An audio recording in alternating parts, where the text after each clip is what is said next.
नमस्कार साथियों, एक बार आप सभी का फिर से बहुत बहुत स्वागत है आप सभी के अपने यूट्यूब चैनल डियर गुरुजी पर। सो गाइस, जितने लोग यहाँ पर पहली बार जुड़ रहे हैं, चैनल को सब्सक्राइब कर लीजिए। अगर आप लोग अभी तक हमारे टेलीग्राम ग्रुप पे नहीं जुड़े हैं, जुड़ जाइए। इंस्टाग्राम पे नहीं फॉलो किया है, फॉलो कर लीजिए। इंपॉर्टेंट जो अपडेट्स हैं आपको यहाँ पर जो है देखने को मिलते रहते हैं।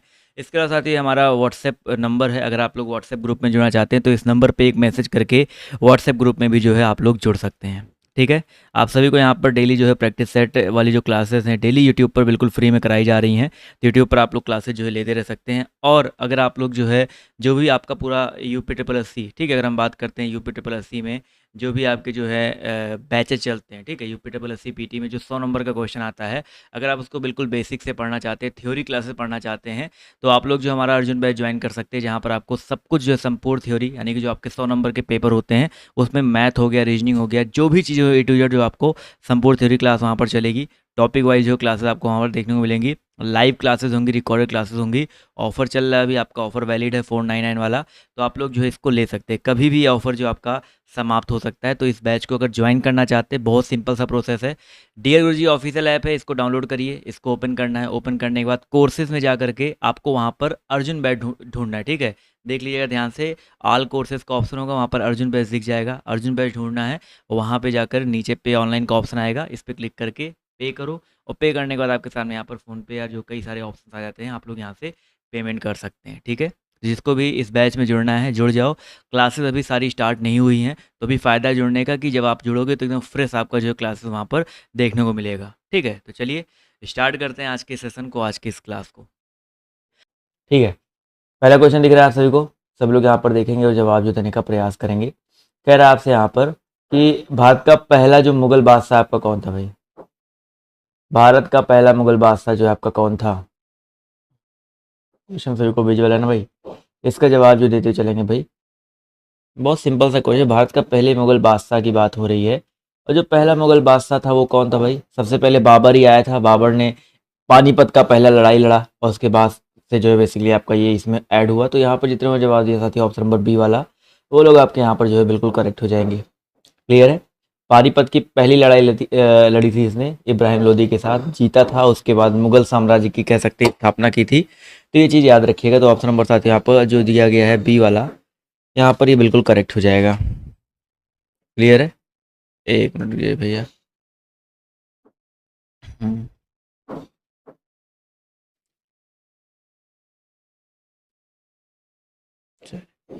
आवाज आ रही है आप सभी को ना? एक मिनट का मुझे समय दीजिएगा।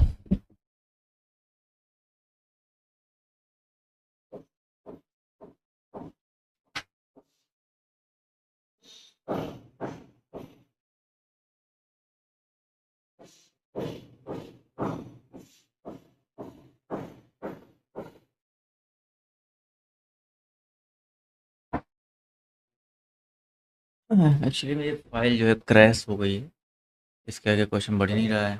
मैं दूसरा, तब तक चलिए मैं करंट अफेयर पहले करा देता हूँ, उसके बाद इसको मैं फिर से बोल देता हूँ अपने स्टाफ से इसको सही कर दे। चलिए तब तक मैं करंट अफेयर देख लेता हूँ।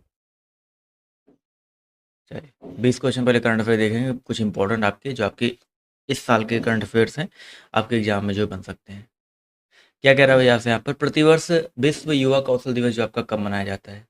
इसका जवाब जो देते हुए चलेंगे भाई। चलिए फटाफट जवाब जो देते चलेंगे। प्रतिवर्ष जो आपका विश्व युवा कौशल दिवस आपका कब मनाया जाता है? जवाब देखिए आना शुरू हो गया है। तो भाई आप याद रखिएगा, इस प्रश्न का जो सही उत्तर आपका हो जाएगा 15 जुलाई को। ठीक है, विश्व युवा कौशल दिवस। देखो विश्व युवा दिवस राष्ट्रीय युवा दिवस अगर आप बात करते हैं तो आपको 12 जनवरी बताया गया है, बट विश्व युवा कौशल दिवस बोला गया है। तो आपका 15 जुलाई करेक्ट हो जाएगा।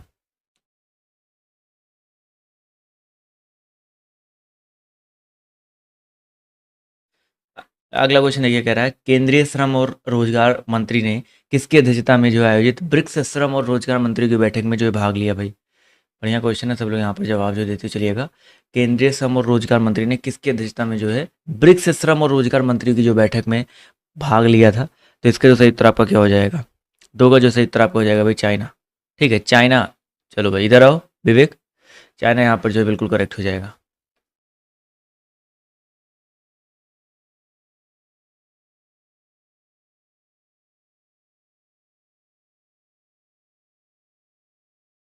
हाँ, वो ये है, चाबी ले जाओ और वो वाला सेट सही करके दो। प्रतिवर्ष 14 जुलाई को किस देश में बास्टील दिवस जो आपका मनाया जाता है भाई? बेस्टिल, यहाँ पर देखो BASTILLE जो है, बेस्टिल डे जो है किस वर्ष मनाया जाता है, किस देश में जो है मनाया जाता है 14 जुलाई को भाई? चलिए भाई, विवेक भैया वापस आ गए हैं। हाँ, पहले जो विवेक भैया थे, आप लोग नहीं जानते होंगे, लास्ट ईयर वाले लोग जानते होंगे अच्छे से। चलिए भाई, नेट इन इन नोटिफिकेशन गया था, बट ये टाइमिंग आज ऐसा है ना कि आज चलो ठीक है, कम लोग जुड़े ज़्यादा लोग जुड़े कोई दिक्कत नहीं है, क्योंकि इस टाइम पे वैसे क्लास भी चलती है नहीं ज़्यादा। चलिए, इसका जवाब जो है क्या हो जाएगा भाई? फटाफट जवाब जो देते हुए चलेंगे। हाँ भैया, सेट 3। इसका जो सही उत्तर आपका क्या हो जाएगा? तो ऑप्शन नंबर डी वाला, फ्रांस। ठीक है, फ्रांस यहाँ पर साथियों जो है बिल्कुल करेक्ट हो जाएगा। क्लियर है? निम्नलिखित में से भारत का पहला कार्बन न्यूट्रल हवाई अड्डा कौन सा होगा भाई? भारत का पहला न्यूट्रन न्यूट्रल हवाई अड्डा जो आपका कौन होगा? Carbon neutral. चलिए भाई, करंट अफेयर की क्लास अलग से एक स्टार्ट करने जा रहा हूँ मैं। ठीक है, उसकी टाइमिंग थोड़ी सी मैं फिक्स कर रहा हूँ, तो टाइमिंग फिक्स हो जाएगी तो आपको जो है देखने को मिल जाएगी कल से परसों से। चलिए, बिल्कुल इसका जवाब जो देते हुए चलेंगे। क्लास लाइव है, जो लोग क्लास में नहीं जुड़े हैं फटाफट क्लास में जो है जुड़ने का प्रयास करें। सुबह से वैसे भी कोई क्लास नहीं चली, तो इस क्लास में जो है जुड़ जाएं सभी लोग। तो यहाँ पर पहला जो आपका कौन सा हो जाएगा भाई? लेह हवाई अड्डा। ठीक है, ये आपका भारत का पहला कार्बन न्यूट्रल हवाई अड्डा है। ऑप्शन नंबर सी साथियों जो है बिल्कुल करेक्ट हो जाएगा। क्लियर है? चलिए, अगला क्वेश्चन देखिए आपसे यहाँ पर क्या पूछा गया है, ध्यान से देखेंगे और सभी लोग यहाँ पर जवाब जो देने का प्रयास करेंगे। ध्यान से देखिएगा। पूछा गया साथियों, निम्नलिखित कथनों में से कौन सा कथन आपका सही है? कह रहा है कि केंद्र सरकार 75वें स्वतंत्रता दिवस के अवसर पर हर घर तिरंगा राष्ट्रीय अभियान शुरू करेगी। तो हर घर तिरंगा राष्ट्रीय अभियान शुरुआत करेगा 75वां, तो इस बार देख ही रहे होगे। इसके अलावा यहाँ पर कौन सा कथन सही है? यह अभियान संस्कृति मंत्रालय द्वारा शुरू किया जाएगा। इसका उद्देश्य लोगों में देशभक्ति की भावना को जागृत करना और तिरंगे के प्रति जागरूकता लाना है। तो यहाँ पर सारे कथन आपके सही हैं। देख रहे होंगे ना, आजकल सा मोदी जी ने भी जो है रिक्वेस्ट किया है कि आप लोग जो है अपने जो DP है वो कर लो। ठीक है, तिरंगा कर लो। ठीक है, तो मतलब कई एक हिसाब से चल रहा है, तो ऑप्शन नंबर साथ यहाँ पर डी वाला जो दिया गया करेक्ट हो जाएगा। ठीक है, चलिए अगला क्वेश्चन है, एशियाई अंडर 20 कुश्ती प्रतियोगिता 2022 में भारत ने कितने पदक जीते भाई? चलिए,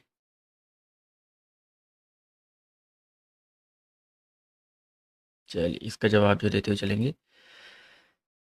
एशियाई अंडर 20 जो आपका है कुश्ती प्रतियोगिता 2022 में भारत ने कितने पदक जीते हैं? तो भारत ने टोटल 22 पदक जीते हैं। ठीक है, भारत ने कितने जीते हैं भाई? टोटल 22 पदक जीते हैं। तो यहाँ पर 22 जो साथियों दिया गया है आपका करेक्ट हो जाएगा। क्लियर है?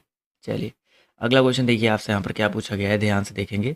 पूछा गया साथियों, निम्नलिखित में से कौन सा एक कथन सही है? चारों ऑप्शन देखिए ध्यान से। ये 11 जुलाई 2022 को प्रसार भारतीय का नए लोगो का जो है अनावरण किया गया। किसका भाई? प्रसार भारतीय का नया लोगो का अनावरण किया गया।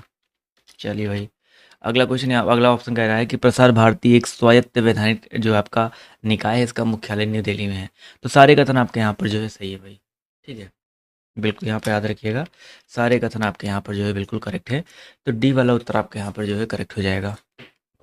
किसे कॉमनवेल्थ गेम्स 2022 के लिए भारतीय महिला क्रिकेट टीम का कप्तान बनाया गया? देखो, इस समय कॉमनवेल्थ गेम चल रहे हैं, सभी को पता है। बर्मिंघम वाला जो कॉमनवेल्थ गेम में चल रहा है, जिसमें से इंडिया भी एक मैच जीत भी चुकी है, क्योंकि इस बार पहली बार जो है क्रिकेट टीम गई है। तो यहाँ पर बताते हुए चलिएगा किसको कैप्टन बनाया गया है। तो यहाँ पर साथ याद रखें हरमनप्रीत कौर को। ठीक है, हरमनप्रीत कौर को जो है कैप्टन बनाया गया है। तो ये पॉइंट जो याद रखिएगा। अगला क्वेश्चन देखिए आपसे यहाँ पर क्या पूछा गया है, ध्यान से देखेंगे और सभी लोग यहाँ पर जवाब जो देने का प्रयास कीजिएगा भाई। चलिए, प्रतिवर्ष राष्ट्रीय मत्स्य किसान दिवस का आयोजन जो आपका कब किया जाता है?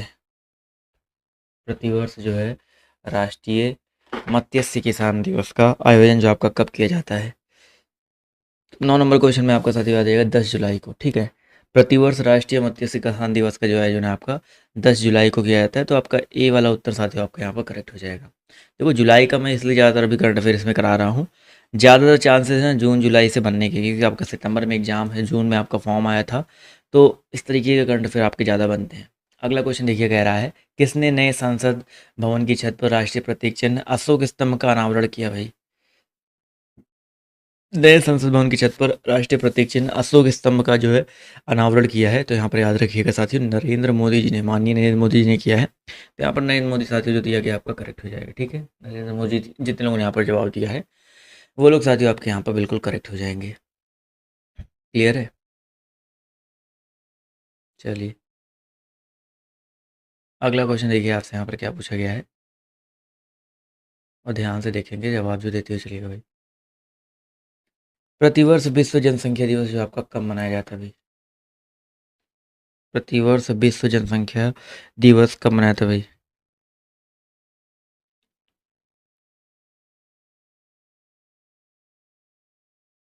जवाब देखिए आना शुरू हो गया है। इस प्रश्न का जो सही उत्तर आपका बच्चा क्या हो जाएगा भाई? बिल्कुल सही जवाब है भाई।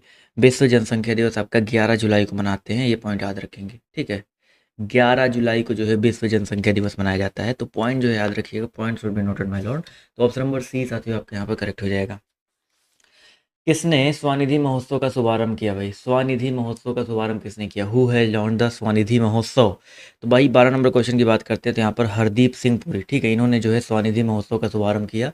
तो डी वाला उत्तर आपके यहाँ पर करेक्ट हो जाएगा। अगला क्वेश्चन है, किस देश के पूर्व प्रधानमंत्री शिंजो आबे का निधन हो गया भाई? किस देश के पूर्व प्रधानमंत्री शिंजो आबे का जो है निधन हो गया है? तो यहाँ पे शिंजो आबे नाम से क्लियर है किस देश के हो सकते हैं भाई? आपका जापान। तो ऑप्शन नंबर साथ यहाँ पर ए जो दिया गया आपका करेक्ट हो जाएगा। ठीक है, जितने लोगों ने यहाँ पर जवाब दिया है जापान, वो लोग यहाँ पर बिल्कुल करेक्ट हो जाएंगे भाई। चलिए अगला क्वेश्चन देखिए आपसे यहाँ पर क्या पूछा गया है। जापान यहाँ पर जो बिल्कुल करेक्ट हो जाएगा भाई। बिल्कुल, इनको जो है बेसिकली गोली मार के हत्या की गई थी इनकी। ठीक है, चलिए 2 गोली लगी थी और एक गोली गोली इनके जो है बॉडी से पाई गई थी। किस राज्य में खारची महोत्सव मनाया जाता है भाई? चलिए फटाफट जवाब जो देते चलेंगे भाई। खारची महोत्सव जो है आपका किस राज्य में जो मनाया जाता है भाई? खारची पूजा भी इसको बोलते हैं। तो खारची पूजा या खारची महोत्सव जो फेस्टिवल है किस स्टेट का है, किस राज्य का है? तो ये आपका बेसिकली त्रिपुरा का है। कहाँ का भाई? त्रिपुरा का है। तो त्रिपुरा बच्चा आपका यहाँ पर जो है करेक्ट हो जाएगा। ठीक है, जुलाई और अगस्त के बीच में आपका ये त्रिपुरा अगरतला में जो है मनाया जाता है। ठीक है, और बिल्कुल, और इस फेस्टिवल में टोटल उनके 14 कुल देव होते हैं, गॉड्स होते हैं, भगवान होते हैं, उनकी जो है पूजा की जाती है। चलिए भाई अगला क्वेश्चन देखिए आपसे कह रहा है, राष्ट्रपति रामनाथ कोविंद ने, अब तो राष्ट्रपति बदल गए हैं सभी को पता है, अब राष्ट्रपति कौन है सभी लोग कमेंट करके बताओ भाई। अब नई राष्ट्रपति बन चुकी हैं दीपिका मुर्मू। ठीक है, यहाँ पर क्या पूछा गया है, राष्ट्रपति रामनाथ कोविंद ने 4 लोगों को राज्यसभा के लिए मनोनीत किया, इनमें से कौन एक शामिल नहीं है? चलो ये क्वेश्चन जान लो भाई, क्योंकि अभी हाल ही में बनी, तो ये क्वेश्चन तो अभी थोड़ा पहले का ही है। तो यहाँ पर याद रहे सुरेश यादव को नहीं, वो जो है सम्मिलित नहीं है। ठीक है, राष्ट्रपति रामनाथ कोविंद ने 4 लोगों को, पीटी उषा, इलैया राजा, वीरेंद्र हेगड़े। ठीक है, तो यहाँ पर जो दिया गया डी वाला उत्तर आपके यहाँ पर बिल्कुल करेक्ट हो जाएगा। क्लियर है? अगला क्वेश्चन देखिए आपसे यहाँ पर कह रहा है कि G20 के लिए भारत के नए शेरपा कौन होंगे भाई? G20 के लिए बच्चा भारत के नए शेरपा कौन होंगे? सब लोग बताते हुए चलिएगा। तो नए शेरपा जो आपके होंगे अमिताभ कांत जी। कौन होंगे भाई? अमिताभ कांत जी होंगे। तो यहाँ पर जितने लोगों ने जवाब दिया अमिताभ कांत बच्चा, वो लोग आपके यहाँ पर जो है बिल्कुल करेक्ट हो जाएंगे। क्लियर है? चलिए अगला क्वेश्चन देखिए आपसे यहाँ पर क्या पूछा गया है, ध्यान से देखिएगा और सब लोग बताते हुए चलिएगा। अफ्रीकी संघ 9 जुलाई 2022 को अपनी कौन सी वर्षगांठ मनाएगा? चलिए इसका जवाब जो देते हुए चलेंगे।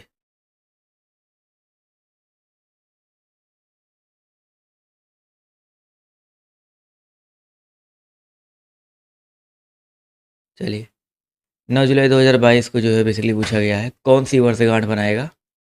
चलिए 17 का जो सही उत्तर आपका क्या हो जाएगा? चलिए 1 मिनट रुकिए।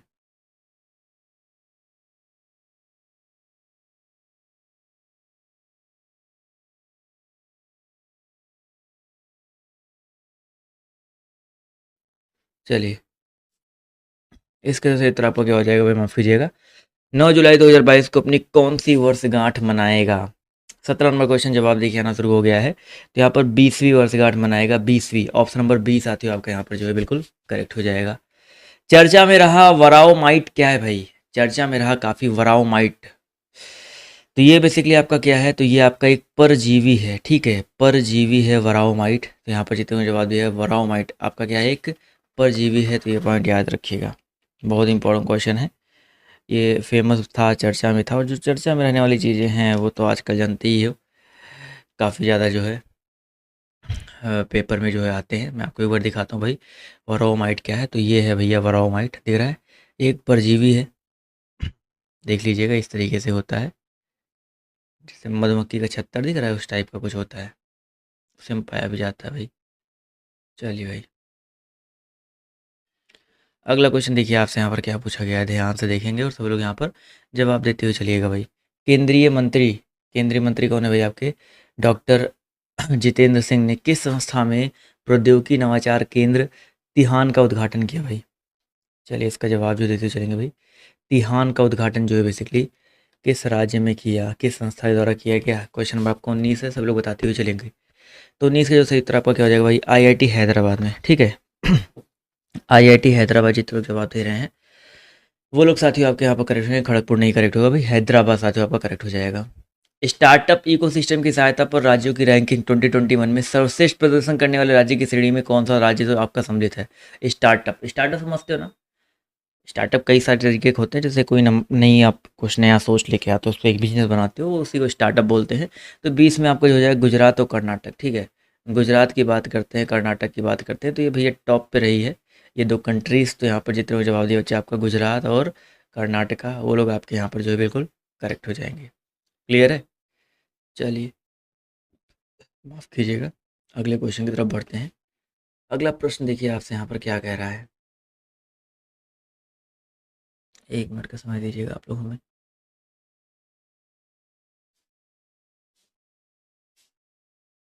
चलिए, अब जो फाइल है सही हो गया, ठीक है, सही हो गया ना।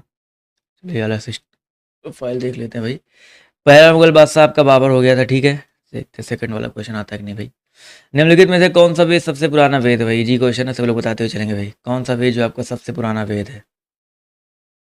चलिए फटाफट जवाब जो देते हुए चलेंगे। इस प्रश्न का जो सही उत्तर आपका क्या हो जाएगा?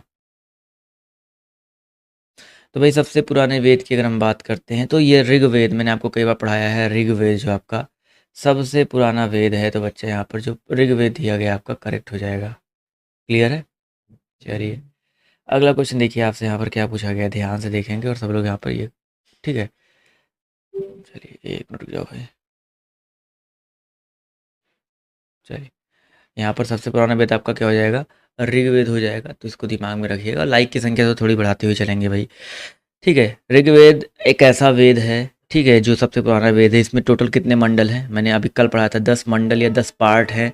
1028 आपके इसमें सूक्त हैं, ठीक है। और ऋचाओं की बात करते हैं तो कितनी ऋचाएं हैं भाई? 10,462 आपकी जो है ऋचाएं हैं। ऋग्वेद का पहला और 10वां मंडल, ठीक है, पहला और 10वां मंडल जो सबसे अंत में जोड़ा गया था, 2 से लेकर 7 तक सबसे पहले जोड़ा गया था, फिर 8 9 जोड़ा गया था, उसके बाद पहला और आपका सोचो 10वां जोड़ा गया था, ठीक है। ऋग्वेद, बिल्कुल सही बात है, बहुत सारी चीज़ें हो गई। अगला क्वेश्चन देखिए, इसके अलावा सामवेद की बात करते हैं। सामवेद सभी को पता है, सामवेद संगीत वाला जो है ग्रंथ है। इसके अलावा अथर्ववेद जो है अथर्वा ऋषि में बनाया था, जादू टोना वाला ग्रंथ है, ठीक। चलिए अगला क्वेश्चन देखिए, कह रहा है अकबरनामा अबुल फजल द्वारा डॉट डॉट डॉट खंडों में रचित अकबर के शासनकाल का इतिहास है भाई। अकबरनामा की बात हो रही है, सब लोग बताते हुए चलेंगे भाई। अकबरनामा अकबर के शासनकाल में जो है अबुल फजल द्वारा रचित कितने खंडों में? तो अकबरनामा टोटल याद रखिएगा, टोटल 3 खंडों में रचित है। कितने खंडों भाई? 3 खंडों में रचित है, अकबर के शासनकाल का इतिहास है। तो ऑप्शन नंबर सी साथियों आपका यहाँ पर जो दिया गया है करेक्ट हो जाएगा, ठीक है। बिल्कुल सही बात है। पहला भाग अकबर के पूर्वजों तथा तैमूर से लेकर हुमायूं तक के मुगल शासकों के इतिहास का वर्णन किया गया है। दूसरे भाग में अकबर के शासनकाल का वर्णन किया गया है, और तीसरे भाग में, यानी जो तीसरा भाग आईने अकबरी है, उसमें मुगल प्रशासन का जो है डाटा दिया गया है। बिल्कुल सही बात है। इसके अलावा इसकी भाषा कौन सी थी? फारसी भाषा में इसकी रचना की गई थी। किसमें भाई? फारसी भाषा में जो है इसकी रचना की गई थी। अगला क्वेश्चन देखिए आपसे यहाँ पर क्या पूछा गया है, ध्यान से देखिएगा। ज्योतिबा फुले द्वारा निम्नलिखित में से किस संघ या संगठन की स्थापना की गई थी भाई? ज्योतिबा फुले के द्वारा जो है किस संघ की या संगठन की स्थापना की गई थी? इसका सही उत्तर आपका क्या हो जाएगा?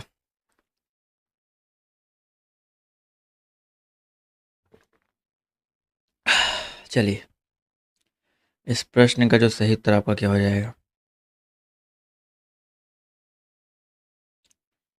जवाब देखिए आना शुरू हो गया है। तो भाई इस प्रश्न की अगर हम बात करते हैं, ज्योतिबा फुले द्वारा जो है यहाँ पर याद रखिए, यहाँ पर सत्यशोधक समाज, ठीक है, सत्यशोधक समाज की जो स्थापना है ज्योतिबा फुले के द्वारा किया गया था। कब किया गया था? 1873 ईस्वी में, 1873 में जो ये स्थापना हुई थी। इसके अलावा और भी कई सारी चीज़ें यहाँ पर याद रखिएगा, जैसे ब्रह्म समाज, इसकी स्थापना किसने की थी भाई? बताओ, फटाफट जवाब जो देते हुए चलेंगे। जैसे ब्रह्म समाज की स्थापना किसने की थी?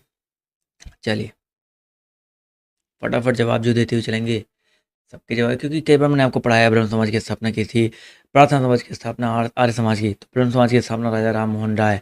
आर्य समाज की स्थापना की बात करते हैं तो स्वामी दयानंद सरस्वती जी ने इसकी जो स्थापना की थी। इसके अलावा प्रार्थना समाज की स्थापना जो है, इसको याद रख लो, हमेशा भूल जाते हो, बताया है आप सभी को बट भूल जाते हो, केशव चंद्र सेन, ठीक है, क्योंकि ये इतना ज़्यादा फेमस नहीं है ना, इसी वजह से ये लोग भूल जाते हैं। केशव चंद्र सेन यहाँ पर याद रखिएगा। आर्य समाज दयानंद सरस्वती, ब्रह्म समाज आपका राजा राम मोहन राय। अगला क्वेश्चन देखिए, कह रहा है प्रागैतिहासिक काल के पहले युग को क्या कहा जाता है भाई? What is the first era of pre historic times called? प्रागैतिहासिक काल के पहले युग को जो है क्या कहा जाता है? सब लोग बताते हुए चलेंगे, इसका सही उत्तर आपका क्या हो जाएगा? तो जो प्रागैतिहासिक काल है उसके सबसे पहले युग को पूरा पाषाण काल कहते हैं। क्या कहते हैं भाई?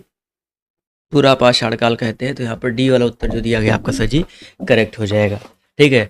वैसा काल जिसकी घटनाओं का कोई लिखित साक्ष्य नहीं है उस काल को प्रागैतिहासिक काल कहते हैं, ठीक है। प्रागैतिहासिक, जिसका इतिहास के बारे में हमको कुछ पता नहीं है, जिसमें से आपका एक पूरा पाषाण है, उसके बाद मध्य पाषाण है, ठीक है, उसके बाद नव पाषाण है। पूरा पाषाण यानी कि मुख्यतः जो मनुष्य होते थे, शिकारी होते थे, और इसके अलावा मध्य पाषाण में जो है सूक्ष्म औजारों के काल के नाम से जाना गया था इसको, ठीक है, सूक्ष्म औजार का निर्माण करना सीख गए थे। और नव पाषाण काल में जो है मनुष्य के जीवन में स्थायित्व कह सकते हैं आ गया था, ठीक है। चलिए भाई, अगला क्वेश्चन देखिए आपसे यहाँ पर क्या पूछा गया, ध्यान से। एक मूवी बनी थी 10,000 BC, ठीक है, हॉलीवुड की मूवी है 10,000 BC, ठीक है। और ये 10,000 BC इसलिए होती है क्योंकि जो पूरा पाषाण काल है वो इसी को माना जाता है, ठीक है, 10,000 BC को ही माना जाता है। अगला क्वेश्चन देखिए आपसे यहाँ पर क्या कह रहा है कि 6 क्वेश्चन है। मार्च 1918 में महात्मा गांधी जी ने गुजरात के खेड़ा जिले के किसानों के लिए सत्याग्रह की शुरुआत की। यह सत्याग्रह डॉट डॉट डॉट के लिए मांग के लिए था।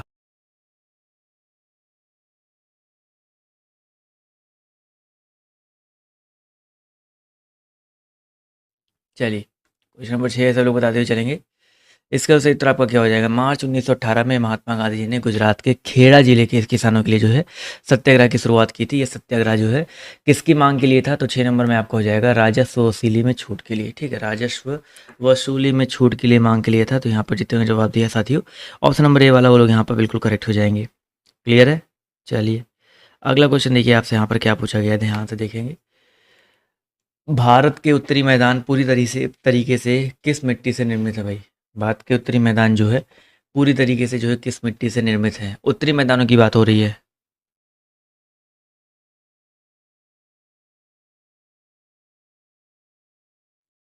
चलिए, तो यहाँ पर 7 का जो सही उत्तर आपका हो जाएगा भाई जलोढ़ मिट्टी से, ठीक है, जलोढ़ मिट्टी से जो आपकी निर्मित है। तो आपका ऑप्शन नंबर जो इसका बी दिया गया आपका करेक्ट हो जाएगा, ठीक है। अगला क्वेश्चन देखिए आपसे यहाँ पर क्या कह रहा है। नमक सत्याग्रह आंदोलन के लिए जो है महात्मा गांधी ने लगभग कितनी दूरी तय की थी भाई?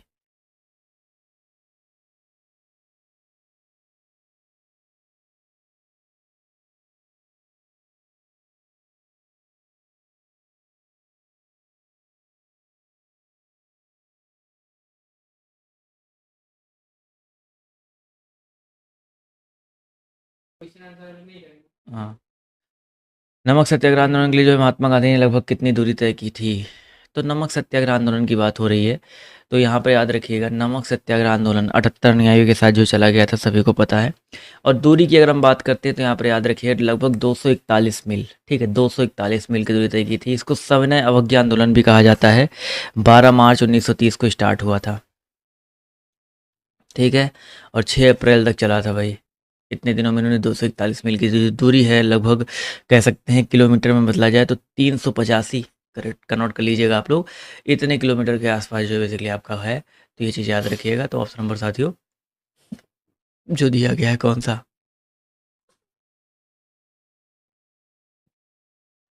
सी वाला यहाँ पर करेक्ट हो जाएगा। क्लियर है? चलिए अगला क्वेश्चन देखिए आपसे यहाँ पर क्या पूछा गया है, ध्यान से देखेंगे और सब लोग बताते हुए चलिएगा।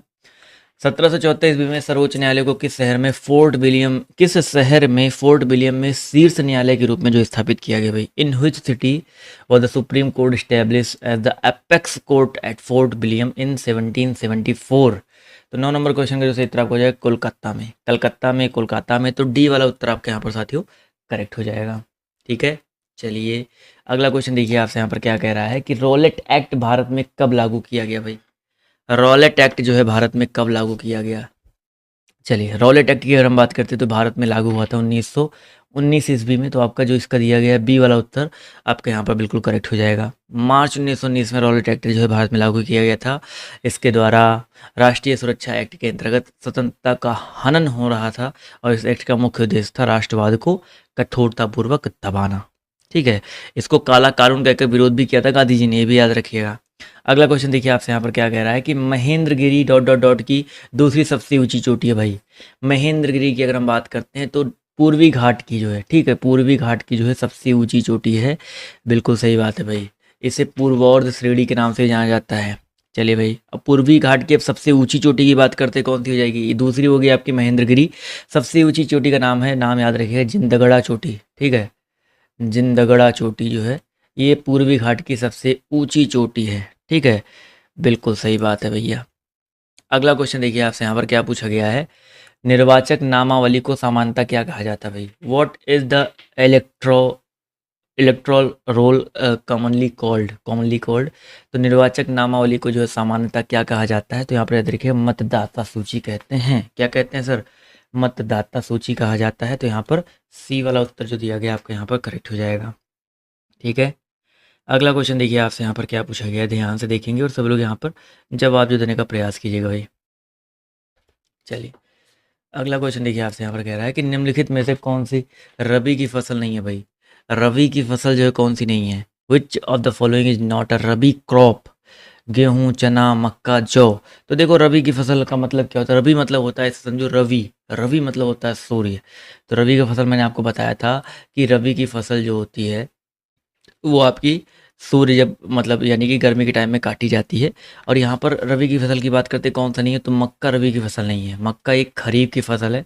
ये पॉइंट याद रखिएगा। ठीक है, बिल्कुल सही बात है भाई। फसल की बुवाई की अवधि के आधार पर जो इनको बांटा गया है, रबी, खरीफ और जायद फसल। ठीक है, ये चीज़ याद रखेंगे। नकदी फसल को व्यावसायिक फसल भी कहते हैं, वो आपका डिफरेंट सीडी में आता है। जैसे आपका गन्ना हो गया, चाय हो गया, ये सब आपका नकदी फसल में आता है। निम्नलिखित में से कौन सा भारत का एक प्रमुख लौह अयस्क निर्यात बंदरगाह है भाई? भारत के एक प्रमुख लौह अयस्क निर्यात बंदरगाह जो आपका कौन सा है? तो 14 में आप याद रखिएगा मार्मू गाँव। ठीक है, मार्मू गाँव की बात करते हैं तो भारत का एक प्रमुख लौह अयस्क निर्यात बंदरगाह है। तो सी वाला उत्तर आपका यहाँ पर जो है करेक्ट हो जाएगा। ठीक है, गोवा में अवस्थित है। कहाँ पे अवस्थित है भाई आपका? ये गोवा में अवस्थित है। गोवा बोलते हैं, गोवा बोलते हैं बिल्कुल। और इसके अलावा कांडला देखिए दिया गया है, ये आपका गुजरात में है। कहाँ पे है आपका? गुजरात में है। तूतीकोरिन की बात करते हैं, ये आपका तमिलनाडु में है।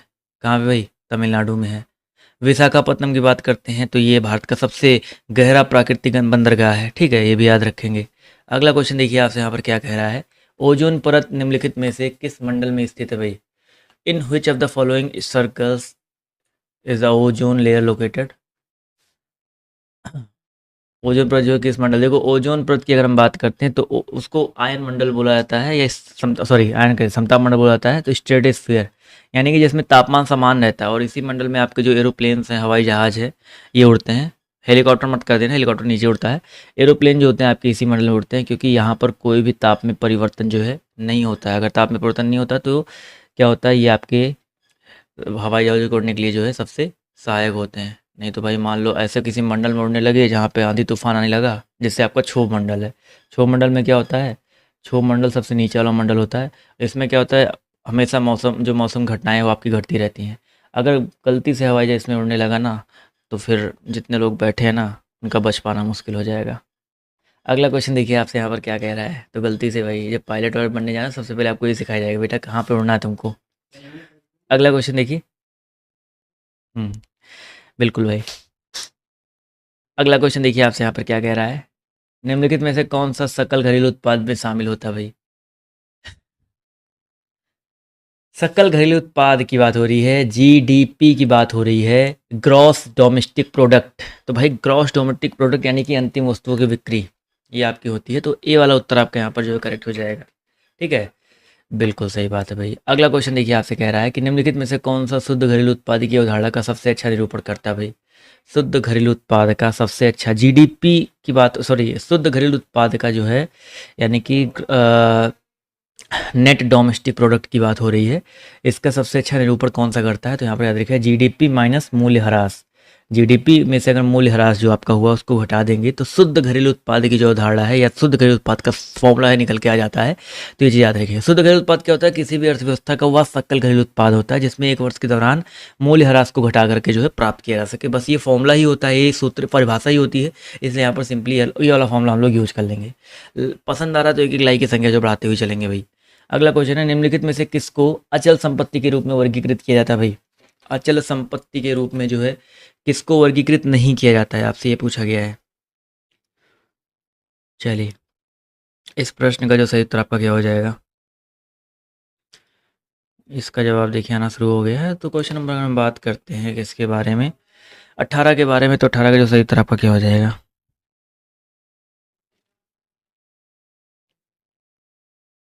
क्वेश्चन नंबर 18 का जो सही उत्तर आपको हो जाएगा सी वाला उत्तर, कच्चा माल यहाँ पर साथियों जो है करेक्ट हो जाएगा। ठीक, कच्चा माल जितने लोगों ने यहाँ पर जवाब दिया है वो लोग यहाँ पर बिल्कुल करेक्ट हो जाएंगे। अगला क्वेश्चन देखिए आपसे यहाँ पर क्या पूछा गया, ध्यान से देखेंगे। जीडीपी में तृतीय क्षेत्र का योगदान बढ़ा है, लेकिन रोजगार सृजन में किस क्षेत्र का योगदान वर्तमान में सबसे ज़्यादा है भाई। रोजगार सृजन की बात हो रही है, रोजगार सृजन होते हैं ना, रोजगार नए नए रोजगार जिसमें आते हैं, वो किस क्षेत्र में सबसे ज़्यादा बढ़ा है। तो याद रखिएगा प्राथमिक क्षेत्र में। अब देखो, जीडीपी में तृतीय क्षेत्र का योगदान बढ़ा है, लेकिन रोजगार सृजन की बात करते हैं तो प्राथमिक क्षेत्र का जो योगदान है इस समय वर्तमान में सबसे ज़्यादा है। ठीक है, तृतीय क्षेत्र का योगदान रोजगार में थोड़ा कम है, रोजगार सृजन में। ठीक है, चलिए भाई। अगला क्वेश्चन देखिए आपसे यहाँ पर क्या पूछा गया, ध्यान से देखेंगे कि इनमें से कौन सी वह गतिविधि है जिसे तृतीय क्षेत्र के अंतर्गत वर्गीकृत नहीं किया जा गया है भाई। यहाँ पर सभी लोग बताते हुए चलेंगे भाई, इसके सही उत्तर आपका क्या हो जाएगा। निम्नलिखित में से कौन सी वह गतिविधि है जिसे तृतीय क्षेत्र के अंतर्गत वर्गीकृत नहीं किया गया है। तो यहाँ पे याद रखिएगा मछली पकड़ना। मछली पकड़ना प्राथमिक क्षेत्र के अंतर्गत आता है। ठीक है, यह चीज़ याद रखिएगा। तृतीय क्षेत्र के अंतर्गत सेवा क्षेत्र आता है, जिसमें व्यापार, यातायात, चिकित्सा, ऊर्जा संचार, होटल, शिक्षा, भवन निर्माण, ये सब चीज़ें आती हैं। ठीक है, लेकिन डी ऑप्शन है मछली पकड़ना, ये आपका तृतीय क्षेत्र में नहीं आता है, तृतीय क्षेत्र के अंतर्गत वर्गीकृत नहीं किया गया भाई। चलिए भाई। सर मेरी 12th की मार्कशीट गड़बड़ है, कैसे सही होगा। मेरी जगह फ़ोटो, मेरे यहाँ फ़ोटो लड़के की लगी है, ये आपको बोर्ड से ही सही करवाना पड़ेगा।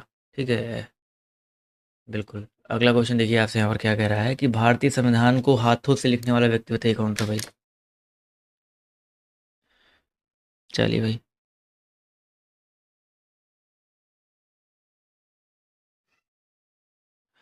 क्वेश्चन नंबर आपके यहाँ पर 21 है, जो सही उत्तर आपका क्या हो जाएगा भाई। एक सीएससी पोर्टल होता है, आप वहाँ से भी करवा सकते हैं। क्वेश्चन नंबर 21 का जो सही उत्तर आपका क्या हो जाएगा। चलिए,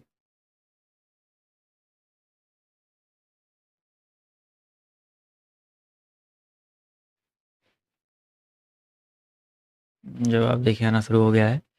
तो वही क्वेश्चन अगर हम बात करते हैं 21 के बारे में, तो 21 में हो जाएगा प्रेम बिहारी नारायण राजदा, इन्होंने अपने हाथों से लिखा था। ठीक है, बिल्कुल सुंदर सुंदर एकदम अक्षरों में लिखा था अपने हाथों से, जो भी अभी भी सुरक्षित है। ठीक है, जो अभी भी बिल्कुल सुरक्षित रखा गया है, ये चीज़ याद रखिएगा। तो ऑप्शन नंबर साथियों ए जो दिया गया आपका करेक्ट हो जाएगा। ठीक है, बिल्कुल सही बात है।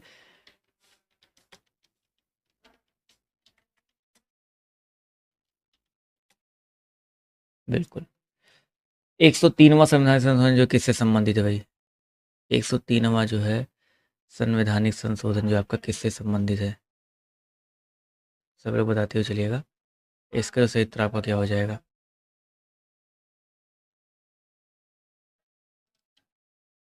जवाब देखिए आना शुरू हो गया है। 103वें की अगर हम बात करते हैं भाई, तो 103वां जो आपका संशोधन है आर्थिक आरक्षण से, जो आपका वही आया था ना, कौन सा, ईडब्ल्यूएस मांगते रहते हो ना, ईडब्ल्यूएस से बेसिकली आपका संबंधित है। ठीक है, 2019 में आपका ये संशोधन हुआ था अनुच्छेद नंबर 15-16 के तहत, दो मूल अधिकारों में बदलाव करके ईडब्ल्यूएस की उन्नति के लिए जो है इसको 10% अलग से आरक्षण दिया गया था, ये चीज़ याद रखिएगा। चलिए, शिक्षा का अधिकार 2009 में पारित हुआ था। ठीक, अगला क्वेश्चन है, जम्मू एंड कश्मीर का संविधान किस वर्ष अपनाया गया? भाई सभी को पता है 370 का बटा भैया, जम्मू एंड कश्मीर का संविधान जो है आपका 370 कब अपनाया गया था? अपनाया कब गया था ये पूछा गया है, तो 1956 में ही अपनाया गया था। जम्मू एंड कश्मीर का संविधान जो है आपका, याद रखिए अनुच्छेद नंबर 370 और 35 से जम्मू कश्मीर को विशेष राज्य का उपन देता है, और ये आपका जो है 1956 में अपनाया गया था। हटा कब था भाई? 370 का बटा 370 जो आपका ये 2019 में हटा था, सभी को पता है। अगला क्वेश्चन देखिए आपसे यहाँ पर क्या कह रहा है। बिल्कुल, भारत में स्वतंत्र और निष्पक्ष चुनाव कराने के लिए कौन सा स्वायत्त निकाय उत्तरदायी है भाई? भारत में स्वतंत्र और निष्पक्ष चुनाव कराने के लिए कौन सा स्वायत्त निकाय जो है आपका उत्तरदायी है? तो याद रखिए निर्वाचन आयोग। ठीक है, कौन सा आयोग भाई? निर्वाचन आयोग जो उत्तरदायी है। तो यहाँ पर जो है दिया गया निर्वाचन आयोग, वो लोग यहाँ पर करेक्ट रहेंगे भाई। चलिए भाई, अगला क्वेश्चन देखिए आपसे यहाँ पर क्या कह रहा है। भारत के संविधान में आरंभ के समय कितने अनुच्छेद थे भाई? भारत के संविधान में आरंभ के समय जो है कितने अनुच्छेद थे? 25 नंबर क्वेश्चन सब लोग बताते हुए चलिएगा। इसका सही उत्तर आपका क्या हो जाएगा? चलिए शेयर करते हुए चलेंगे। तो भाई 25 नंबर क्वेश्चन का जो सही उत्तर आपका हो जाएगा 395। ठीक है, इस समय 470 अनुच्छेद के आसपास पहुंच चुके हैं, चीज़ याद रखिएगा। अभी वर्तमान में 470 अनुच्छेद हो चुके हैं, 25 भाग हो चुके हैं, 12 अनुसूचियाँ हैं, तो ये चीज़ याद रखिएगा। बिल्कुल। अगला क्वेश्चन देखिए आपसे यहाँ पर कह रहा है कि जो लोग द्विफोक्सी लेंस लगाते हैं उनमें जो है डॉट डॉट डॉट पाया जाता है भाई। ठीक है, सब लोग बताते हुए चलिएगा भाई, बाई फोकल लेंसेज। चलिए फटाफट बताते हुए चलेंगे भाई। बाई फोकल लेंस जो आपके ग्लासेस होते हैं, आपने देखा होगा कई लोग बाई फोकल ग्लास लगाते हैं, उनको किस प्रकार की बीमारी होती है आप लोग बताते हुए चलेंगे भाई। चलिए, आपने देखा होगा ना कि मतलब साफ साफ उन पे मतलब चश्मे के अंदर एक लेंस सा दिखता है, आपने देखा होगा। तो उनको बच्चा क्या होता है भाई? जरा दूर दृष्टि होता है।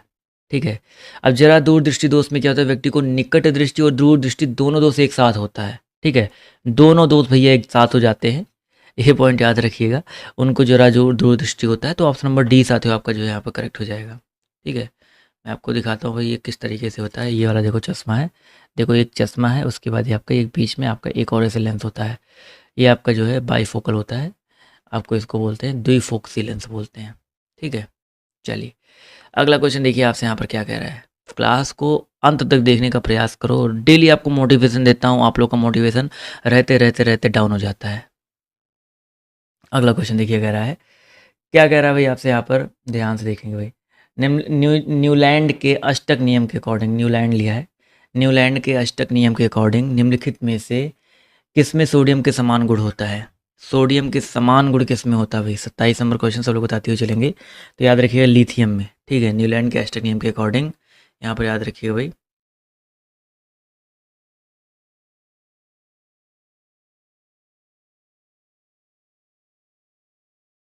चलिए लाइव भैया, लाइव क्लास चल रही है, आप लोग इसके चक्कर में लगा, तो लिथियम यहाँ पर जो करेक्ट हो जाएगा। ठीक है, पीटी में कोई भी क्लास अभी तक रिकॉर्डेड नहीं चलाया मैंने, सारी लाइट ही चली भाई।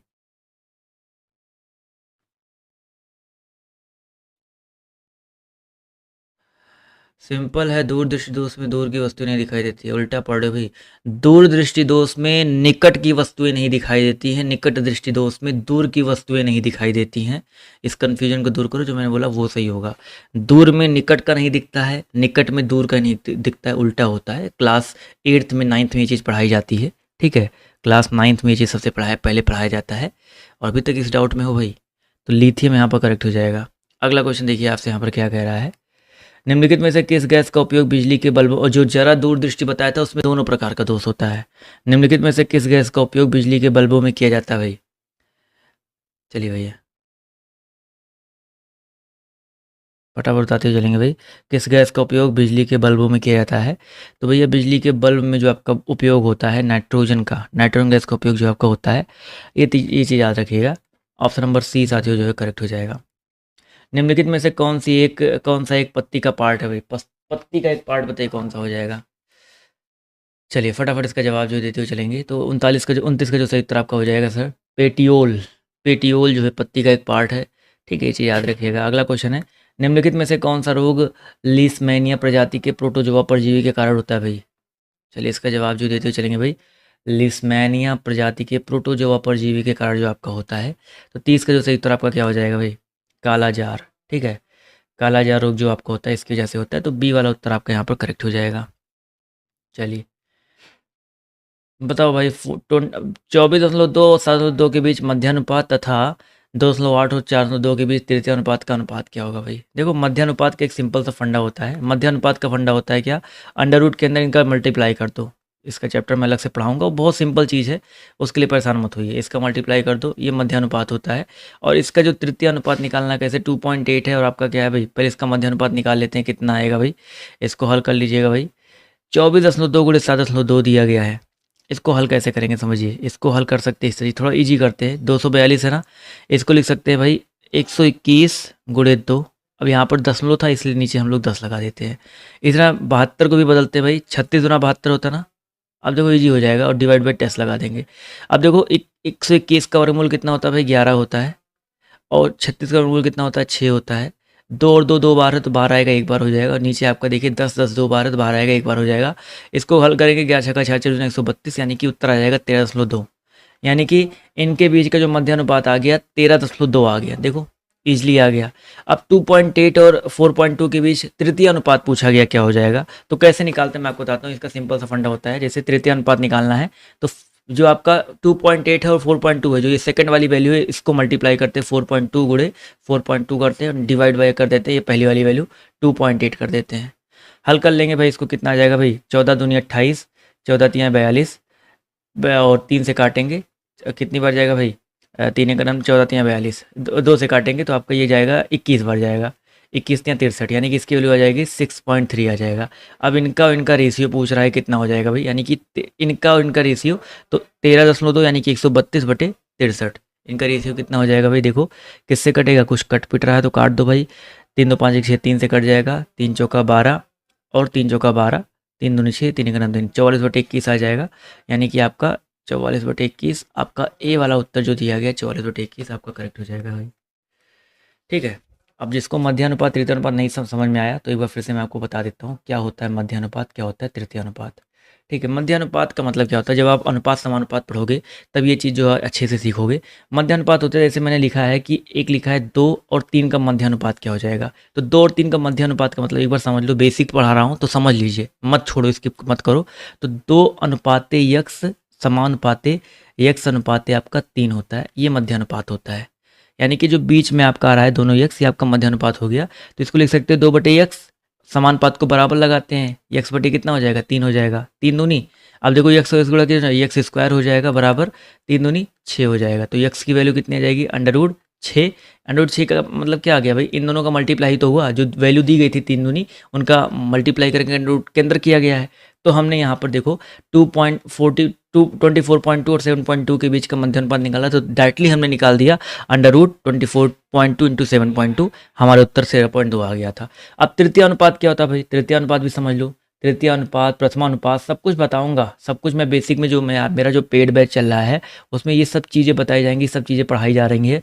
आपका मैं परसेंटेज चैप्टर खत्म हुआ है, एवरेज चैप्टर खत्म हुआ है, अभी ये चैप्टर भी चलेगा, अनुपात समानुपात अगला चैप्टर चलने वाला है। तो ये सब चीज़ें वहाँ पर बताई जा रही है, पढ़ाई जा रही है। तो अगर नहीं जुड़े हो तो जुड़ो भैया, तभी तो आपको मिलेगा भाई। तो आपका जो तृतीय अनुपात क्या होता है, जैसे मान लीजिए एक संख्या दी है 2 और 3 का, मैंने बोला तृतीय अनुपात निकालो। तो तृतीय अनुपात का मतलब क्या होता है कि हमें 2 वैल्यू पता है, तीसरी वैल्यू नहीं पता, तो 2 अनुपाते 3 अनुपाते समानुपाते 3 अनुपाते यक्स कर देते हैं।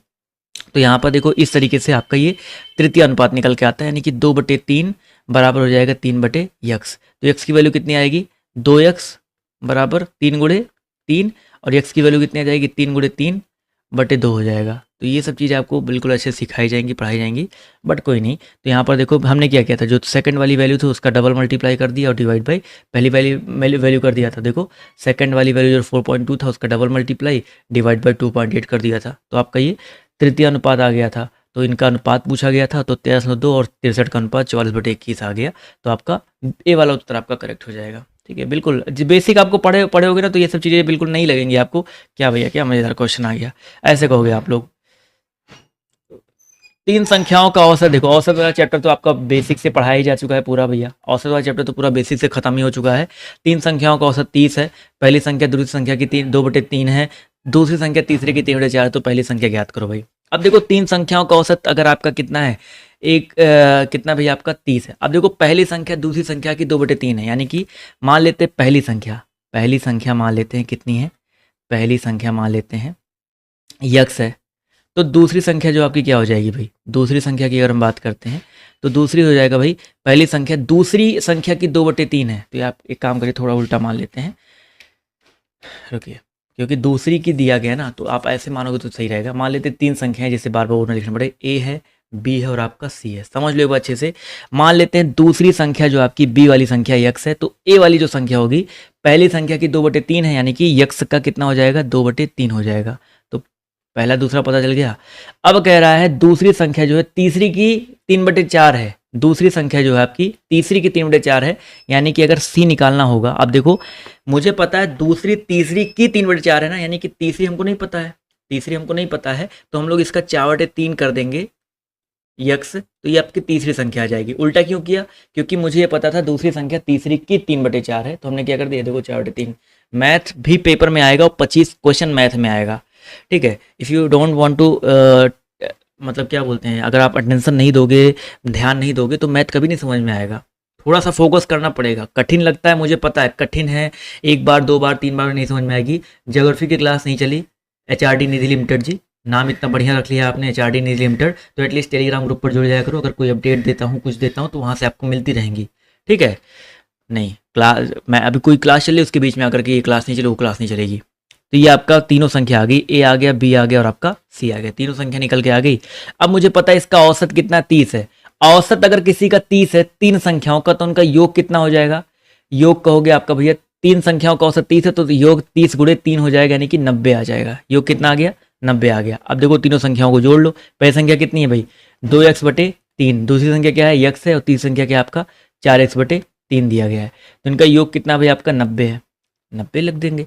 अब इसका एलसीएम निकाल लेते, 3 लासा आ जाएगा, 3 एलसीएम, 3 एक नम 3, यहाँ पर 2x प्लस यहाँ पर मान लेते 1 है, तो 1 तिहाई 3, 3x हो जाएगा, प्लस आपका 4x हो जाएगा, बराबर कितना हो जाएगा, 9 आ जाएगा। 4 3 7 2 9x बराबर 3 गुणे 9 हो जाएगा।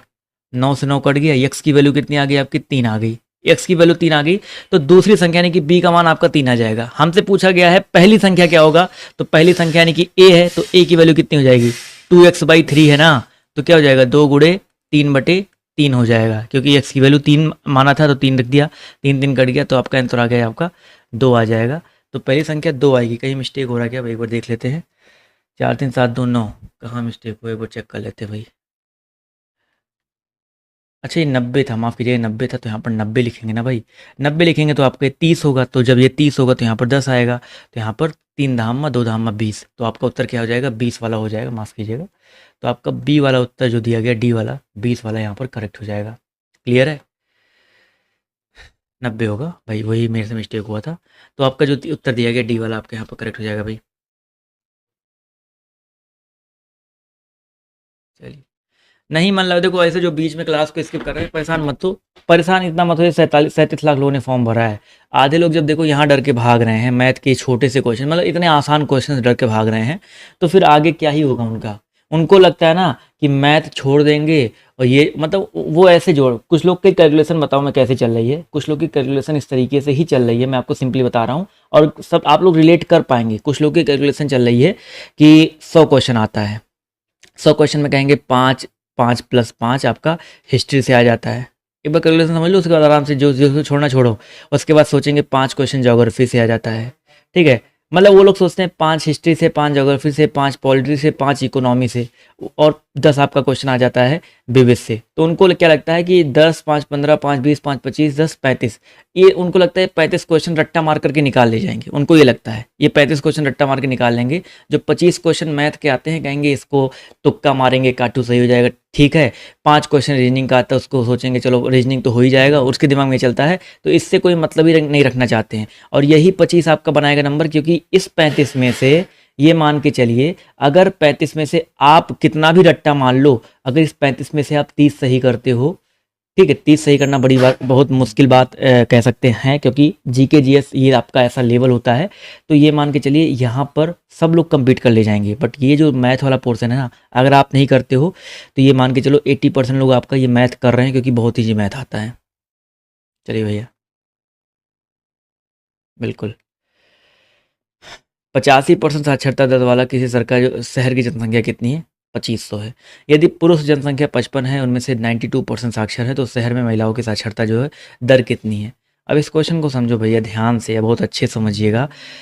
2500 लोग हैं, 2500 लोगों में मुझे पता है साक्षर कितने 85% है, यानी कि साक्षर की अगर हम बात करते हैं कुल साक्षर कितने होंगे तो ऐसे निकालेंगे भाई, कुल साक्षर कितने हो जाएंगे इसका 85%। हल कर लीजिए, जितना आ जाएगा भाई आपका 2100, इसको गुणा कर लीजिए 25 पंचे 125, 25 अट्ठे 200, 200 और कितना 12 212, 2125 लोग आपके साक्षर हैं। अब यहाँ पर कह रहा है कि पुरुष साक्षर कितनी है भाई 55% है भाई, पुरुष जनसंख्या कितनी है भाई 55% है। अब उसमें से 92% आपके जो है साक्षर है। अब समझो ये जो 2500 लोग हैं, इन 2500 लोगों में से पुरुष जनसंख्या 55% है और 55 में साक्षर कितने सिर्फ 92% है, तो ये पुरुष की जो साक्षर जनसंख्या आ जाएगी भाई। हल कर लो भाई इसको, 0 0 आपका कट गया, 25 चौका आपका 100 हो जाएगा, 4 से काटेंगे 23 चौका 92, 23 गुणे 55, इसको हल कर लेंगे आपका 1265 आ जाएगा। तो यानी कि कुल साक्षर जनसंख्या आपकी 2125 थी, पुरुषों की संख्या आपकी 1265 आ गई, तो महिलाओं की जो संख्या आ जाएगी कितनी आ जाएगी जो साक्षर है 2125 आपकी टोटल थी, उसमें से 1265 को घटा देंगे तो कितना आ जाएगा भाई आपका 860 आएगा। तो ये महिलाओं की भी संख्या ही है, महिलाओं की क्या ही आपकी संख्या ही है। तो महिलाओं की साक्षरता दर पूछा गया कितना हो जाएगा, महिलाओं की संख्या कितनी आ गई भाई 860 आ गई है। अगर महिलाओं की साक्षरता दर पूछेंगे बताओ कितना आ जाएगा भाई, साक्षरता दर कैसे निकालेंगे? अब ये चीज़ समझो भाई, ये थोड़ा सा बड़ा क्वेश्चन दे दिया है और परेशान मत हो, इतना बड़ा क्वेश्चन नहीं आएगा। ये महिलाओं की संख्या आपकी 860 आ गई है, अब यहीं तक आपका बहुत ज़्यादा क्वेश्चन पूछेगा, बस यहाँ तक पूछेगा, बट इसके आगे पूछ लिया तो कैसे निकालेंगे? अब मुझे यहाँ पर एक चीज़ देखो पता है भाई, सिंपल से यहाँ पर देखो एक पॉइंट पता है, पुरुष आपके 45% साक्षर हैं, तो महिला आपकी जो है कितनी 45% साक्षर होंगी। तो यहाँ पर ऐसे समझो भैया, टोटल आपके 2500 लोग थे, जिसमें महिलाओं की साक्षरता कितनी है भाई 45% है। तो ऐसे निकालेंगे साक्षर महिलाओं की संख्या, इसको हल कर लीजिए, 25 गुणे 45 दिया गया है, ये आ जाएगा 1125, यानी कि टोटल 860, 1125 महिलाओं में से 860 महिलाएं जो आपकी क्या हैं साक्षर हैं, क्या है भाई आपकी साक्षर हैं। तो इसका परसेंटेज कैसे निकालेंगे, प्रतिशत साक्षरता 860 साक्षर हैं 1125 में, और मल्टीप्लाई बाई कितना कर देंगे 100 कर देंगे। तो ये थोड़ा सा लेंदी क्वेश्चन हो गया, बट परेशान मत हो, मैं आपको लिख के देता हूँ, इतना लेंदी इतना बड़ा क्वेश्चन आपके पेपर में इस पीटी के एग्जाम में तो बिल्कुल नहीं आने वाला है, ठीक है बिल्कुल भाई, इसके लिए इतना परेशान मत होइए। तो ये आपको हल कर लेंगे 76.4/9% आ जाएगा, तो ये बी वाला उत्तर करेक्ट रहेगा, ठीक है। ये तो भाई एसएससी लेवल का कह दीजिए आपका क्वेश्चन हो गया, यहाँ उस सब क्वेश्चन पेपर में आता है भाई, ठीक है। तो परेशान मत हो, बस परसेंटेज में जितना मैंने आपको बताया, जितनी बेसिक चीज़ें बताई हैं उसको एक बार फिर से रिवाइज कर दे रहा हूँ, इतना जान लो परसेंटेज में किस तरीके के क्वेश्चन आपके पेपर में बन सकते हैं। परेशान मत हो, मैं आपको थोड़ा सा हौसला देने का कोशिश कर रहा हूँ, ये मतलब ये नहीं कि मैं तो ऐसे लॉलीपॉप दे रहा हूँ, मैं बता रहा हूँ, ईमानदारी से बता रहा हूँ, बहुत नॉर्मल क्वेश्चन आएंगे परसेंटेज अगर आपके पेपर में आता है।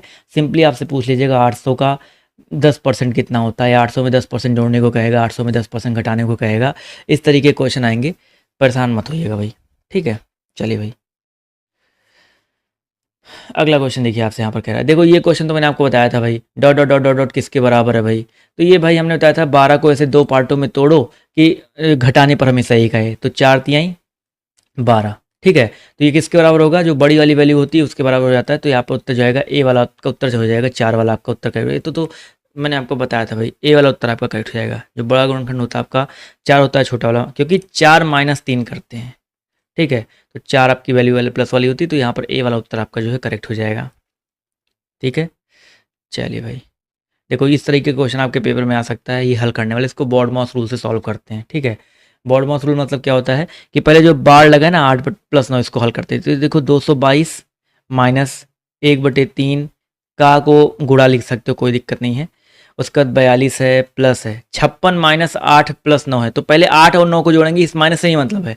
हमेशा याद रखिएगा, अगर बार लग गया, ऊपर बार लग गया है तो बार के अंदर जो है उसको हम प्लस ही मानते हैं। तो 8 और 9 कितना हो जाएगा 17 हो जाएगा। तो ब्रैकेट के अंदर कितना आ जाएगा भाई 56 - 17 आ जाएगा, 56 - 17 आ जाएगा, ब्रैकेट बंद, प्लस 108 आ जाएगा। देखो कितना ईजी क्वेश्चन है।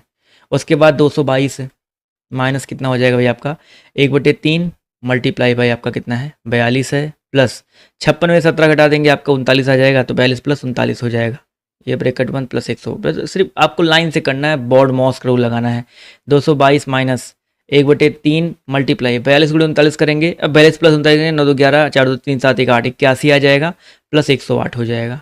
अब यहाँ पर देखो गुणा है तो इसको हल कर लेते हैं। 27 से 81 होता है, 27 प्लस 108 बचा तो 222 माइनस 27 108 135 होता है। घटा लेंगे आपका 12 से 5 गया 7, और यहाँ पर 12 में से 5 गया 11 3 गया 8, 87 आपका उत्तर आ जाएगा। तो डी वाला उत्तर जो दिया गया आपके यहाँ पर 87, यानी कि ए वाला उत्तर आपके यहाँ पर जो है करेक्ट हो जाएगा।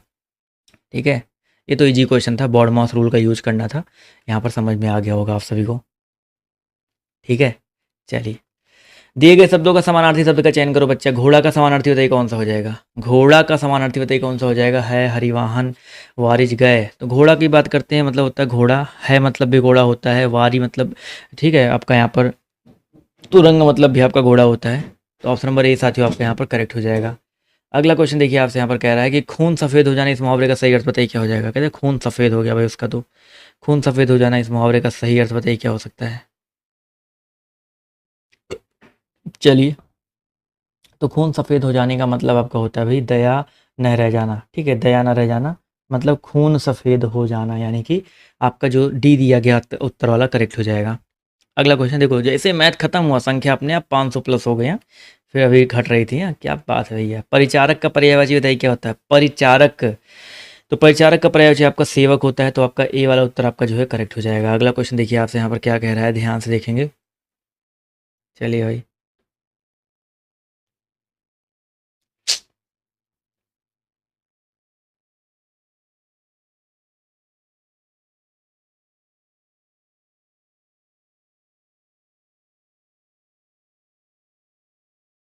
चलिए 38 नंबर क्वेश्चन का जो सही उत्तर आपका क्या हो जाएगा, सेवक। अगला क्वेश्चन है, सही वर्तनी वाले शब्द का चयन करो भैया। सही वर्तनी वाले शब्द का चयन करते हुए चलेंगे। इस प्रश्न का जो सही उत्तर आपका क्या हो जाएगा, देखते हैं कितने लोग यहाँ पर जो है सही जवाब देते हैं भाई।